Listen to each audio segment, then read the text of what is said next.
सरकार के कामों को लेकर और क्या रणनीति बनी है आगामी, क्योंकि चुनाव भी हैं? ये लंबे समय से कोविड के कारण हम लोग वर्चुअल माध्यम से तो अपनी बैठकें कर रहे थे, लेकिन धर्मशाला में फरवरी माह में जब हमारी प्रदेश कार्य समिति की बैठक हुई, उसके बाद एक्चुअली हमारी बैठकें नहीं हो रही थी। संगठन ने तय किया कि हम सोशल डिस्टेंसिंग और कोविड प्रोटोकॉल का ध्यान रखते हुए छोटी छोटी बैठकें, जैसा कि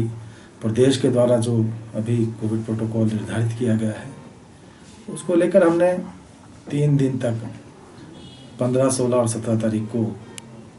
प्रदेश में हमारे वरिष्ठ नेतृत्व की, हमारे जो मंत्री हैं, विधायक हैं, सांसद हैं, 2017 के प्रत्याशी हैं, मोर्चों के अध्यक्ष, प्रकोष्ठों के संयोजक, इसके साथ साथ जितने हमारे बोर्डों निगमों के अध्यक्ष उपाध्यक्ष हैं, और इसके अलावा जितने जिला शिमला के हमारे पदाधिकारी, और 2017 में शिमला जो हमारी नगर निगम है उसके जीते हारे जो हमारे पार्षद हैं, उनके साथ अलग अलग बैठकें की। हमारा ये सौभाग्य रहा कि हमें इन बैठकों में, जहां राष्ट्रीय उपाध्यक्ष और चंडीगढ़, पंजाब, हरियाणा, हिमाचल प्रदेश क्षेत्र के क्षेत्रीय प्रभारी आदरणीय श्री सौदान सिंह जी, उनका मार्गदर्शन मिला। इसके अलावा हमें हमारे हिमाचल प्रदेश के प्रभारी श्री विनाश राय खन्ना जी, हमारे मुख्यमंत्री श्री जयराम ठाकुर जी, पूर्व मुख्यमंत्री श्री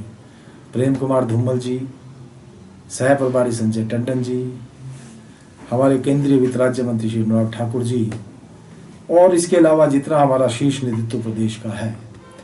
उन सब का मार्गदर्शन हमको मिला। इन बैठकों में जहां विशेष रूप से, क्योंकि हम सब लोग आज कोविड की महामारी से लड़ रहे हैं, और उसमें कोविड के साथ इस संकट की घड़ी में जिस प्रकार से हमारी सरकार और हमारे संगठन ने बहुत बढ़िया ढंग से काम किया, प्रदेश की सरकार ने भी इस महामारी से लड़ने में जहां बहुत अच्छे ढंग से सभी कार्यों को किया, इसी प्रकार से हमारा संगठन भी इस समय सेवा कार्य में लगा रहा, और प्रदेश से लेकर पन्नापुर तक हमारी पार्टी के कार्यकर्ता लोगों की सेवा में जुटे रहे। हर प्रकार से प्रयास किया गया कि कहीं किसी भी परिवार को, किसी भी व्यक्ति को दिक्कत ना आए। उन सब कार्यों की हमने समीक्षा की, और आने वाले समय में भी अगर फिर से संकट आता है तो उस समय किस प्रकार से हमारी सरकार और हमारा संगठन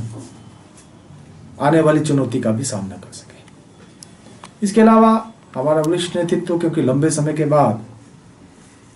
बैठने का मौका मिला, और सभी लोगों ने आने वाले जो समय में किस प्रकार से पार्टी आगे बढ़े, हमारा संगठन किस प्रकार से चुस्त दुरुस्त होकर आने वाले समय में कार्य करे, और सरकार और संगठन मिलकर किस प्रकार से कार्य करें, उसको लेकर एक रोड मैप तैयार करने का प्रयास किया गया। साथ ही साथ हमारे जो मंत्रीगण हैं, विधायक हैं, सांसद हैं, 2017 के प्रत्याशी, किस प्रकार से पिछले 3 वर्षों के दौरान उन्होंने अपने अपने क्षेत्रों में कार्य किया, जो भी उपलब्धियां उन्होंने अर्जित की, कितने विकासात्मक कार्य उनके क्षेत्रों में हुए, उनका एक खाका तैयार करके उन्हें प्रदेश को भी सौंपा है, और अपने पास भी उनके पास इस बात की जानकारी हर समय उपलब्ध रहे, क्योंकि हम जानते हैं कि हर बात को हर समय याद रखना मुश्किल होता है। जब एक बुकलेट के रूप में एक उनके पास हर समय जो जो कार्य उनके क्षेत्रों में, चाहे वो केंद्र की सरकार द्वारा हुए या प्रदेश की सरकार के द्वारा हुए, और जो भी काम हुए, विकासात्मक काम हुए, दूसरे काम हुए, उन सब का एक रिपोर्ट कार्ड हमारे जितने भी 2017 के प्रत्याशी हैं उन्होंने तैयार करके प्रदेश को भी प्रेषित किया। और इसके साथ साथ हमारे जो मोर्चों के अध्यक्ष हैं, हमारे जो आगामी कार्यक्रम हमारे 7 मोर्चे करने वाले हैं, उसमें चाहे युवा मोर्चा है, महिला मोर्चा, अनुसूचित जाति मोर्चा, किसान मोर्चा, हमारा ओबीसी मोर्चा है, सीएसटी मोर्चा, सभी लोग आने वाले चुनौतियों में किस प्रकार से कार्य करेंगे उस दृष्टि से भी उनके साथ विचार विमर्श किया गया। और हमारे जो प्रकोष्ठ हैं प्रदेश में, हमारे 17 प्रकोष्ठ हैं, जिसमें से 14 प्रकोष्ठ हमारे गठित हो चुके हैं और अलग अलग उनके कार्य हैं,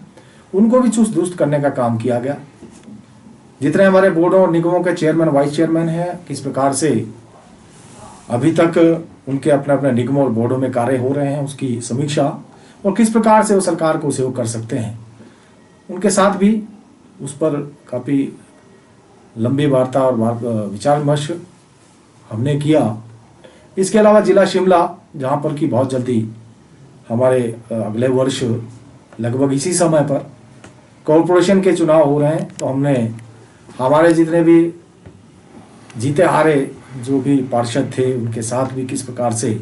हमको इस नगर निगम के चुनाव में आगे बढ़ना है, और जो जो काम उन्होंने भी अपने अपने वार्डों में किया है, क्योंकि हम जानते हैं कि शिमला की जो नगर निगम है उसने भी जो 4 वर्ष का कार्यकाल पूर्ण हुआ उसमें बहुत बढ़िया काम किया, और आज स्मार्ट सिटी के तहत या अन्य मदों से भी जो कई हजार करोड़ रुपए के काम शिमला में चले हुए हैं। तो उस दृष्टि से आने वाली चुनौती के लिए, कॉरपोरेशन के चुनाव के लिए और 2022 में भी हम फिर से मिशन रिपीट को कामयाब कर सकें, उस दृष्टि से हमने ये छोटी छोटी बैठकें पिछले 3 दिनों में